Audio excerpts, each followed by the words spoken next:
Salve, mi chiamo Gabriele Spangaro e frequento l'Università degli Studi di Udine, corso di Relazioni Pubbliche.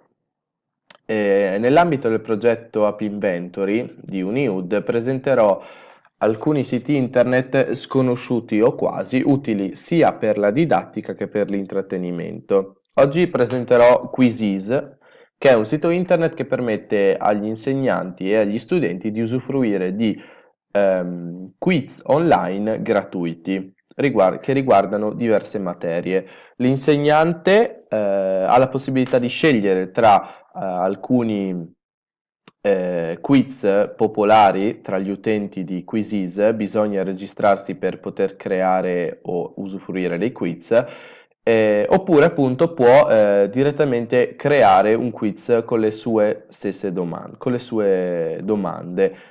Lo studente, una volta ricevuto il codice da parte dell'insegnante, accederà su Quizzes dal proprio device, risponderà alle domande e riceverà un voto poi dall'insegnante. Vediamo ora come si crea un quiz molto brevemente con una sola domanda. Bisogna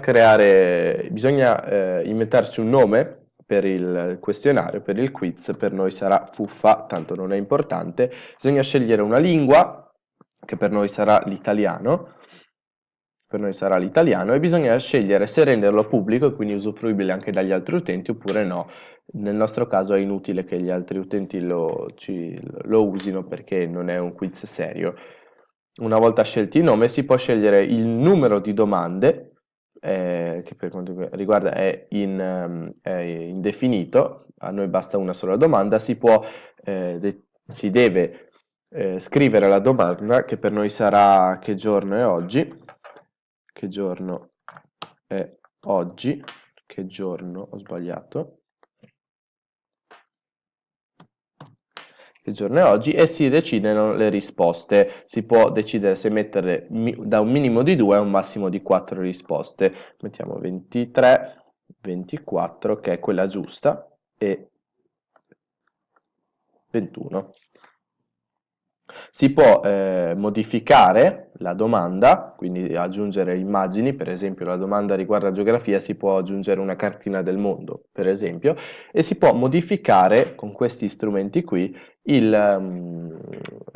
vero e proprio layout della domanda.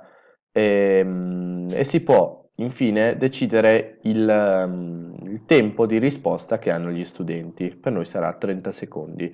Una volta concluso, clicchiamo su Finish e appare l'ultima pagina che ci permette di decidere il range di difficoltà insomma, dal minimo, dal basilare fino allo studente universitario.